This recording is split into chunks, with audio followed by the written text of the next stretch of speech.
थप्पड़ शादीशुदा लोगों के लिए बड़ी सीख। चटाक चटाक घर का दरवाजा खोलते ही अजय ने अपनी पत्नी रमा के गालों पर जोरदार दो थप्पड़ मारे। अचानक पड़े थप्पड़ों से रमी जमीन पर नीचे गिर गई। ये देखकर पास रमा की 2 साल की बेटी उसे पकड़कर रोने लगी। रमा ने गालों पर अपना हाथ रखते हुए कहा, अजय ऐसा मैंने क्या किया? फिर अजय ने दांत पीसते हुए गुस्से में कहा, रमा तुम्हें मैंने मना किया था ना कि तुम पार्टी में किसी के सामने अपना मुंह नहीं खोलोगी, किसी से भी बात नहीं करोगी। जाहिल गवार कहीं की, जरा भी शर्म नहीं आती तुम्हें? अचानक पड़े थप्पड़ से रमा सरपरा गई थी। उसकी आंखों में आंसू ही आंसू थे। वो रो रही थी। उसे समझ नहीं आ रहा था कि आखिर गलती क्या हुई। रोती हुई कांपती हुई आवाज में उसने दोबारा कहा, लेकिन मैंने किया क्या है? अजय ने गुस्से में तमतमाते हुए कहा, अच्छा किया क्या है? क्यों क्यों कहा कि मुझे अंग्रेजी में आपकी बात समझ में नहीं आई? क्यों कहा ये सब तुमने? इकलौती संतान थी। अजय के घर वाले भी मोटे दहेज के लालच में आकर शादी के लिए तैयार हो गए। रंग रूप और गुण सुंदर रमा थी। बहुत सुंदर थी, गुणवान थी, सब सहनशीलता थी, बहुत व्यवहारिक और सामाजिक स्त्री थी। इसके विपरीत अक्षर व्यवहार में हीन और अहंकारी व्यक्तित्व का पुरुष था और उसे अपने पद प्रतिष्ठा का इतना अभिमान था कि उसके आगे वह किसी को कुछ भी नहीं समझता था। उसे बहुत ही अपनी नौकरी का घमंड था। खासकर अपनी पत्नी रमा को तो हमेशा से अपने पैर की जूती समझता था। उसके लिए पत्नी का मतलब ही सिर्फ उसकी शारीरिक जरूरतों को पूरा करना और घर में दबा कर रखना था।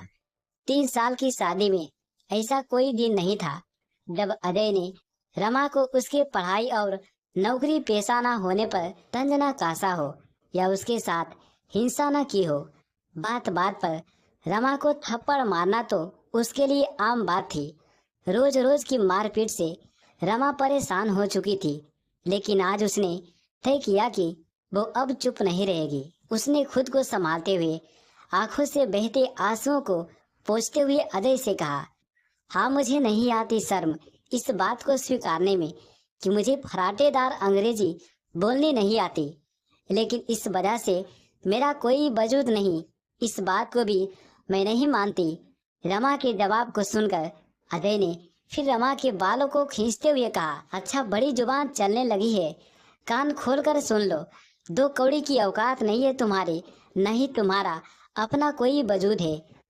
उस दिन लोगों के घर जा जाकर नौकरानियों की तरह झूठे बर्तन धुलोगी और झाड़ू पोछा करोगी, तब जाकर मुश्किल से पेट भर पाओगी।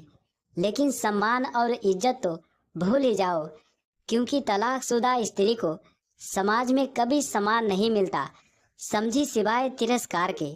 तुम मेरी पत्नी हो, एक सरकारी अफसर की पत्नी, इसलिए लोग तुम्हारी इज्जत करते हैं और यही तुम्हारी पहचान है। 2 साल की बेटी को गोद में लेकर रमा ने कहा, ओह तो मैं पिछले 3 सालों से धोखे में थी कि तुम मुझसे प्यार करते हो और एक ना एक दिन तुम मेरे प्यार को समझोगे और मैं तुम्हें अपने प्यार से बदल दूंगी, क्योंकि पति पत्नी मिलकर एक दूसरे के पूरक बनते हैं। लेकिन मैं गलत थी। मुझे क्या पता था कि प्रतिस्पर्धा पति पत्नी में भी होती है। ठीक है अजय, मैं जा रही हूँ हमेशा हमेशा के लिए तुम्हारी जिंदगी से। अब तुम अपने स्टैंड की दूसरी पत्नी ले आना अपने लिए, मैं तलाक पेपर भेज दूंगी, कहकर रमा वापिस अपने गांव अपने माता पिता के पास चले गई। विकट परिस्थितियों में भी रमा ने कभी हार नहीं मानी। समाज के ताने उलाहने सहती रमा अब सामाजिक कार्यों में जुट गई और अपने दर्द को कलम की सहायता से डायरी के पन्नों में समेटने लगी। लेकिन कहते हैं ना कि सूरज की तेज रोशनी को काले घने बादल भी नहीं ढक सकते, उसी प्रकार रमा की प्रतिभा भी कब तक समाज से छिपी रह सकती थी। रमा को भी प्रसिद्ध मिली। पूरे 20 साल बाद, अथक कड़े परिश्रम के बाद, आज जब रमा और अजय का आमना सामना हुआ तो पुरानी सारी कड़वी बातें याद आ गई। भीड़ से पूरा सभागृह तालियों से गूंज रहा था। आज रमा की उपलब्धियों के सम्मान में, आज उसे महामहिष राष्ट्रपति के समाज में महिला के सामाजिक सुधार एवं उनके लिए स्वरोजगार पैदा करने के साथ साथ घरेलू हिंसा की शिकार महिलाओं को न्याय दिलाने एवं उनकी शिक्षा के लिए जागृत करने के लिए पुरस्कार मिलना था। हिंदी में सबसे मिलजुल कर बात करती भीड़ में आज अजय भी हाथ बांधे पीछे लाइन में खड़ा हुआ था। नजरें झुकाए अजय को आज समझ में नहीं आ रहा था कि जिसे वो गवार समझता था, दरअसल वो तो बहुमुखी प्रतिभा की धनी थी। रमा आज समाज में प्रसिद्ध लेखिका और समाज सुधारक थी, जिसका सब सम्मान करते थे। आज उसे आगे बढ़कर बधाई देने में भी संकोच हो रहा था। तभी एक पत्रकार आगे बढ़कर रमा से अंग्रेजी में सवाल पूछा। रमा ने आज फिर हाथ जोड़कर कहा, महोदय कृपया अपना प्रश्न हिंदी में पूछे, मुझे अंग्रेजी नहीं आती। तब पत्रकार ने कहा, जी माफी चाहूँगा, मैं अपना सवाल हिंदी में पूछता हूँ। मैडम, आपके मन में सामाजिक सेवा का ख्याल कैसे आया? अपनी सफलता का श्रेय आप किसे देना चाहेंगे?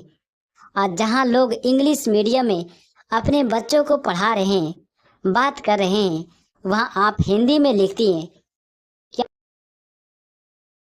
आज जहाँ लोग इंग्लिश मीडियम में अपने बच्चों को पढ़ा रहे हैं, बात कर रहे हैं, वहाँ आप हिंदी में लिखती हैं। क्या आपको कभी असफलता का डर नहीं लगा? तब रमा ने कहा, जी नहीं, मुझे हिंदी बोलने लिखने में शर्म नहीं आती। और जैसा कि हम सब जानते हैं कि परिस्थितियों से बड़ा गुरु कोई नहीं होता। कठिन परिस्थितियाँ हमें मजबूत बनाती है। इसलिए आज मैं उस व्यक्ति का दिल से आभार व्यक्त करना चाहती हूँ, जिसने मुझे अपने जीवन और घर से मुक्त कर मेरे स्वाभिमान को जगाया। वो व्यक्ति मेरे जीवन के ऐसे गुरु हैं जिनके दिए घावों ने मेरे अंदर दबे आत्मविश्वास और आत्मसम्मान को जीवन में नई दिशा एवं कुछ गुजरने के जुनून को जगाया। जिन्होंने मुझे अपने सामाजिक रिश्ते से आज़ाद करके बाहर समाज में आकर सांस लेने का और समाज के लिए कुछ करने का मौका दिया। बेशक आशीर्वाद और साथ मेरे माता पिता का मुझे मिला, लेकिन परिस्थितियों का ठोकर उसी व्यक्ति से मिला। इसलिए मैं उनका आपके माध्यम से धन्यवाद करती हूँ। साथ ही हर महिला पुरुष से कहना चाहूँगी कि हमारी सफलता में हमारी भाषा कभी बाधक नहीं बन सकती। और हिंदी तो हम सभी भारतीय वासियों के लिए दिल की भाषा है। सफलता के लिए बस सच्ची लगन और जुनून की ज़रूरत होती है। थोड़ी देर बाद मौका मिलते ही रमा को अकेला देखकर अजय उसके सामने आकर खड़ा हो गया और उसने कहा, रमा अपनी गुड़िया कैसी है? अब तो बड़ी हो गई होगी। रमा ने कहा, मेरी बेटी बिल्कुल ठीक है और अब पढ़ाई के साथ साथ मेरे ही सामाजिक कार्यों में मेरी मदद करती है। अजय ने कहा, रमा तुम ऐसा क्यों कर रही हो? वो मेरी भी बेटी है, मुझे माफ कर दो। मैं तुम्हारी अहमियत नहीं समझ पाया। मैंने अपने ही ऑफिस के महिला साथी अफसर से शादी की, 2 बेटे भी है, लेकिन मेरी कोई इज्जत नहीं, ना ही मेरी कोई अहमियत है। मेरी पत्नी मुझे बात बात में बदनाम करने और मेरा करियर खत्म करने की धमकी देती है और मैं चुपचाप सुनता हूँ, क्योंकि मैं कुछ नहीं कर सकता। चुपचाप खड़ी अजय की बातों को सुनती रमा ने आखिर में हाथ जोड़कर कहा, महोदय मैं असहाय लोगों की मदद करती हूँ, लेकिन आप तो खुद सक्षम है, मैं आपकी कोई सहायता नहीं कर सकती। तभी रमा की बेटी वहां आ गई और वो अपनी बेटी के साथ वहां से चली गई। अजय आज नजरें झुकाए चुपचाप सब कुछ सुन रहा था, लेकिन आज कुछ भी कहने की स्थिति में वो बिल्कुल नहीं था और अपनी तिरस्कृत किए रिश्ते को जाते देख रहा था, क्योंकि वो आज मजबूर था और कुछ नहीं कर सकता था।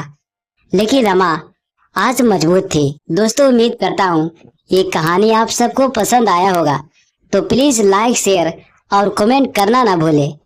कहानी का उपदेश सिर्फ इतना है कि हम सब अक्सर कहते हैं कि ऐसा सिर्फ कहानियों में हो सकता है, लेकिन हम ये भूल जाते हैं कि कहानियां तभी बनती तब हम उन्हें पूरा करना चाहते हो।